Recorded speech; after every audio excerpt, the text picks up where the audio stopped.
Everyone, आज मैं आपकी चैप्टर 1 इंटीजर्स के एक्सरसाइज 1.4 स्टार्ट करेंगे। जैसा कि आपने मेरी 3 वीडियो में देखा ही होगा, मैंने उसमें चैप्टर 1 की 1.2, 1.3, 1.1 एक्सरसाइज कंप्लीट करा दी है। नाउ 1.4 एक्सरसाइज है जो आज हम कंप्लीट करा देंगे। उसके साथ ही ये चैप्टर आपका फिनिश हो जाएगा, chapter 1 integers. Question number 1, evaluate each of the following. यहाँ पे आपको क्या करना है, इसमें डिवाइड करना है। जैसे कि -30 डिवाइड 10, आपको इसमें डिवाइड करना है। ठीक है, तो आप डिवाइड कैसे करेंगे? जैसे कि आपने यहाँ पे क्वेश्चन नंबर 1 देखिए, -30 डिवाइडेड 10। ठीक है, हम इसको ऐसे लिख सकते हैं -30/10। अब मैं अगर इसको इससे कट करूंगी तो -3 आएगा, क्योंकि अगर यहाँ पे माइनस माइनस दोनों जगह होता तो वो माइनस से माइनस कट जाता और इसका आंसर पॉजिटिव में आता। लेकिन यहाँ पे सिर्फ एक में ही माइनस है, तो यहाँ पे आंसर आपका क्या आएगा, माइनस में आएगा, -3। इस तरीके से आपका सेकंड क्वेश्चन है 50 डिवाइडेड बाय -5। जब हम 50 को -5 से डिवाइड करेंगे तो आपका आंसर क्या आएगा, -10। ठीक है, यहाँ पे -36 है और यहाँ पे -9 है। अब यहाँ पे देखिए दोनों ही तरफ माइनस माइनस है। अब इस माइनस से माइनस कट जाएगा तो आपका आंसर किस में आएगा, मतलब प्लस में आएगा, +4। 9 4 जा 36, 9 4 जा 36, तो आपका आंसर क्या आया, 4। और माइनस से माइनस आपका ये कट हो गया। ठीक है, तो ये आपके आगे की जितने भी क्वेश्चन है सेम ऐसे ही होंगे और इसी पैटर्न में होंगे। जैसे क्वेश्चन नंबर ई देखिए आप, 13 डिवाइडेड बाय, ठीक है, इसमें फिर ब्रैकेट है -2 + 1।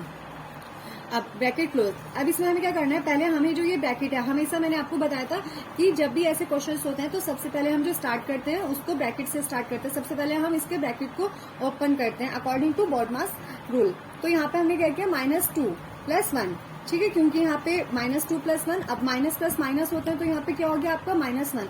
जैसा कि मैंने आप लोगों को पहले भी वीडियो में बता रखा है कि हमेशा जो साइन यूज होता है वो वही साइन यूज होता है जो अगर कोई बड़ा नंबर है और उसके साथ जो साइन है वही साइन हम यूज करते हैं। जैसे कि -2 है तो यहाँ पे क्या आ गया, -1, क्योंकि माइनस प्लस माइनस होते हैं, 2 में से 1 गए, 1 बचे, तो आपका फिर उसके बाद हम डिवाइड करेंगे तो 13 डिवाइडेड बाय -1, तो आपका आंसर क्या आ गया, -13। ठीक है, now come to F, 0 divided by -12। अब यहाँ पे है 0। अब अगर हम 0 को किसी भी क्वेश्चंस में डिवाइड करते हैं या मल्टीप्लाई करते हैं तो आपका आंसर 0 ही आएगा।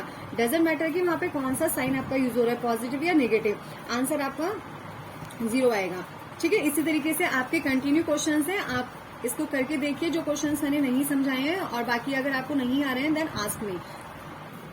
Now come to second question. यहाँ पे आपको वेरीफाई करना है, a divided by bracket b + c is not equal to a divided by b + a divided by c। यहाँ पे आपको क्या वेरीफाई करना है कि जो आपका लेफ्ट हैंड साइड है और राइट हैंड साइड ये एक दूसरे के इक्वल नहीं है, मतलब left hand side is not equal to right hand side. जहाँ पे आपको इनकी वैल्यूज दे रखी है, a = b = c = ठीक है, तो यहाँ पे आपको वैल्यू दे रखी है, a = 12, b = -4, c = 2।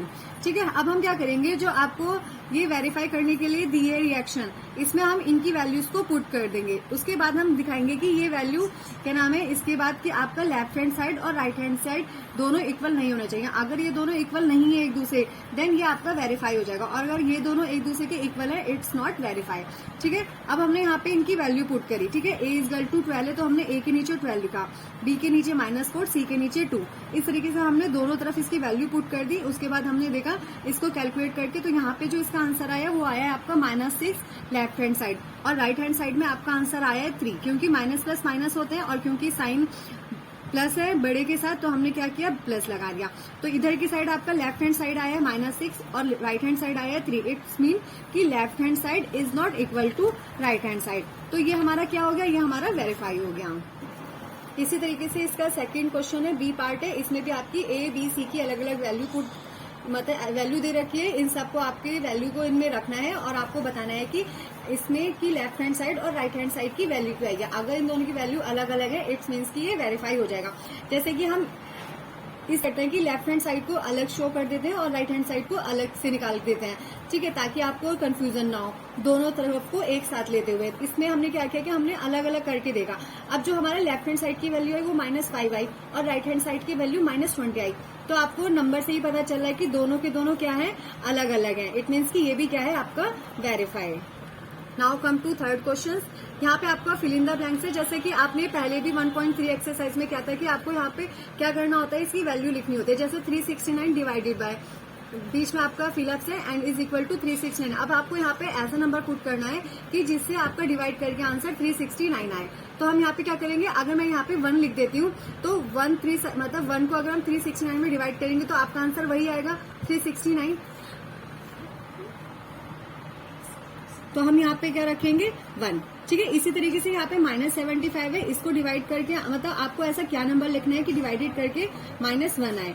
तब हम क्या करेंगे यहाँ पे, अगर मैं यहाँ पे 75 लिख देती हूँ तो 75 को जब मैं -75 में डिवाइड करूंगी तो 1 आएगा, क्योंकि 75 1 जा 75 होता है। इसी तरीके से यहाँ पे 206 लिखेंगे हम, ठीक है। -206 को जब हम -206 से डिवाइड करेंगे तो आंसर 1 आएगा, क्योंकि माइनस से माइनस कट गया, ठीक है। इसी तरीके से यहाँ पे हम क्या लिखेंगे -1, यहाँ पे क्या हो जाएगा हमारा -87। इसी तरीके से आपके ये नीचे सब फिल हो जाएंगे, ठीक है। आप लोग इसको करने का प्रयास करिए, ट्राई। इस तरीके से आप ये आगे के जितने भी क्वेश्चंस हैं इनको ट्राई करिएगा। Now come to question number 4। यहाँ पे कि write 5 pairs of integers a और b such that a divided by is equal to -3। यहाँ पे आपको क्या करना है कि पेयर्स बनाना है a और b के, जिसमें आपको डिवाइड करना है। a मतलब a डिवाइडेड बाय b, और आपका जो आंसर आना चाहिए वो आना चाहिए -3। जैसे कि आप एक एग्जांपल देखिए कि 6 divided by -2 is equal to -3। मतलब जब हम -2 को डिवाइड करेंगे 6 में तो आपका आंसर है -3 आएगा। तो यही है कि आपको a divided by b, a को मतलब a को डिवाइड करना है b से, और आपका आंसर जो आना चाहिए -3। तो आपको ऐसे 5 पेयर बनाने हैं। जैसे ये देखिए -6 डिवाइडेड बाय 2 तो आपका आंसर क्या आएगा -3। अगर मैं आपको 9 डिवाइड करूं -3 से तो 3 3 जा 9 तो -3 आएगा। इस तरीके से आपके ये पेयर बनते चलेंगे। 12 divided by -4 is equal to -3, -9 divided by 3 is equal to -3, -15 divided by 5 is equal to -3। इसी तरीके से आप और भी पेयर्स बना सकते हैं जिसमें आपका आंसर -3 आना चाहिए। आई होप कि आप लोग समझ पा रहे होंगे मेरे सारे क्वेश्चंस को। Now come to next question number 5। The temperature at 12 noon was 10 degree Celsius above zero. If it decreases at the rate of 2 degree Celsius per hour until midnight, at what time would the temperature be 8 degree Celsius below zero? तो what would be the temperature at midnight? मतलब इसमें आपको ये बताना है कि midnight में आपका जो टेम्परेचर है वो कितना होगा। अगर 12 मतलब दोपहर के 12 बजे से आप टेम्परेचर है वो बढ़ना स्टार्ट हो जाए, मतलब 10 डिग्री सेल्सियस अबव जीरो। तो यहाँ पे क्वेश्चन क्या है कि the temperature decreases 2 degree Celsius equal to 1 hour. मतलब जो आपका टेम्परेचर डिक्रीज हो रहा है वो 2 डिग्री सेल्सियस हो रहा है हर 1 घंटे में। तो 1 डिग्री सेल्सियस कितना होगा आधे घंटे में, मतलब 1.5 आवर में, ठीक है। तो the temperature decreases 18 degree Celsius. अगर टेम्परेचर 18 डिग्री सेल्सियस आपका डिक्रीज हो रहा है तो वो कितने होगा 1/2 इंटू 18, तो 2 9 18 9 आवर्स में। अब आपको क्या बताना है टोटल टाइम। तो total time is equal to 12 noon, मतलब कि दोपहर के 12 प्लस इसमें हमें 9 आवर और ऐड करना है, ठीक है। अब इसमें हमको प्लस करके क्या आ गया 21 आवर्स। अब आपको पता होना चाहिए 21 कितने बजे बजते हैं 9। मतलब अगर हम ऐसे देखें कि 13 14 15 तो अकॉर्डिंग टू दिस नंबर जो 21 है वो 9 PM में बजते हैं। Then at 9 PM of the temperature would be 8 degrees below 0 degrees Celsius. Now question number 6. In a class test, ठीक है, क्लास टेस्ट में +3 marks are given for every correct answer and -2 marks are given for every incorrect answer. मतलब कि +3 marks मिलने हर correct answer में और -2 marks आपके क्या नाम है इनकरेक्ट आंसर में, and no marks for not attempting. और मतलब अगर कोई क्वेश्चन अटेम्प्ट नहीं किया तो उसमें कोई नंबर नहीं है। देन इसमें आपका क्वेश्चन नंबर 1 है कि राधिका स्कोर 20 मार्क्स। राधिका को 20 मार्क्स स्कोर, मतलब राधिका को जो स्कोर है टोटल वो 20 मार्क्स है। अगर उसने 12 करेक्ट आंसर किए हैं तो उसके आपको इनकरेक्ट आंसर बताने की उसने इनकरेक्ट आंसर कितने अटेम्प्ट किए हैं।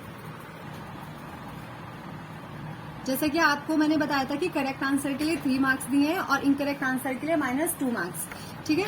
तो यहाँ पे उसने 12 करेक्ट आंसर किए हैं। इट मीन्स कि 12 इंटू 3 इज टू 36, कि उसका जो टोटल है वो 36 मार्क्स है।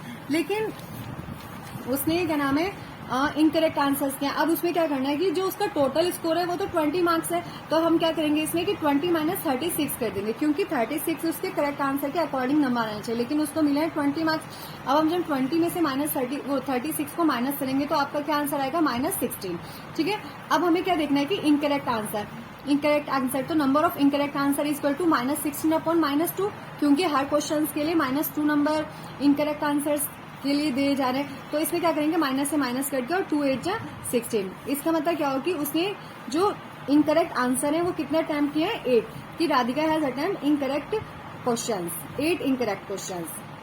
इस तरीके से आपका सेकंड क्वेश्चन है कि Mohini scores 5 marks in the test, मतलब कि उसको -5 मार्क्स मिले हैं, पूरा जो उसका स्कोर है वो -5 है। अगर उसने 7 करेक्ट आंसर किए हैं तो उसने कितने इनकरेक्ट आंसर अटेम्प्ट किए हैं। अब ये क्वेश्चन आपको खुद करना है, क्योंकि जैसा कि पहला आपका राधिका स्कोर था, सेम इसी तरीके से आपका मोहिनी का स्कोर निकल जाएगा कि उसने कितने इनकरेक्ट आंसर करे।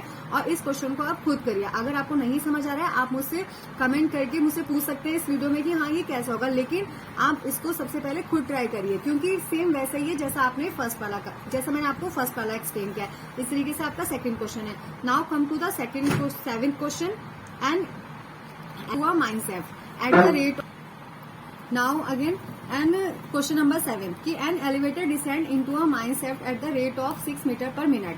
ठीक है, इसमें क्या है कि एक एलिवेटर है जो मतलब 6 मीटर पर मिनट की स्पीड से चलती है, मतलब जो वो नीचे आती है वो 6 मीटर पर मिनट की स्पीड से, मतलब कि वो 1 मिनट में 6 मीटर की जो डिस्टेंस है वो कवर करते हैं। If the distance start from 10 metre above the ground level, अगर क्या नाम है ये स्टार्ट होती है आपकी ग्राउंड लेवल से 10 मीटर अबव से, मतलब ग्राउंड लेवल के 10 मीटर अबव से, then how long will it take to reach -350 metre. तो मतलब वो कितनी देर में, मतलब वो कितना टाइम लगाएगी -350 मीटर नीचे पहुंचने में।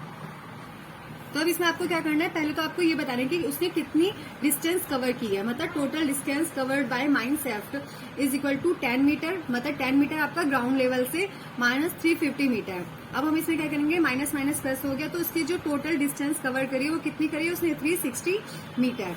Now time taken to cover a distance. अब इसमें आपको टाइम बताना है कि उसने कितनी डिस्टेंस कितना कवर किया है डिस्टेंस। जैसे कि आपको 6 मीटर उसने जब 1 मिनट में करी, ठीक है, तो 1 मीटर कितने में करेगी, 1/6 minute.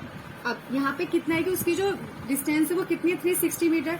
Therefore time taken to cover a distance of 360 metre is equal to 1/6 into 360। ठीक है, अब हम जब इसको कट करेंगे तो 6 6 30 होता है, इट मीन से 60 मिनट्स आ गए कि उसने 360 मीटर को 60 मिनट्स में कवर किया है। कितने मिनट में कवर किया है, 60 मिनट में। अब आप लोगों को पता है कि 1 hour is equal to 60 minutes, तो हम इसको 1 आवर भी लिख सकते हैं। इसका मतलब क्या हुआ कि उसने 1 hour the mine shaft which is -350 below the ground level, मतलब उसने -350 मीटर डिस्टेंस को कवर करने में पूरा 1 घंटा लिया, मतलब पूरा 1 आवर लिया। यहाँ पर आपकी एक्सरसाइज फिनिश हो चुकी है। अब आप लोग इस एक्सरसाइज को मतलब अच्छे से एक बार समझ लेंगे और जो क्वेश्चंस मैंने आपको करने के लिए दिए उन क्वेश्चंस को आप खुद भी ट्राई करेंगे। अगर आपको कोई दिक्कत है या कोई प्रॉब्लम है, परेशानी है, देन आप मुझे कमेंट करके बताएंगे कि हाँ मतलब हमें ये क्वेश्चन समझ नहीं आया, एनी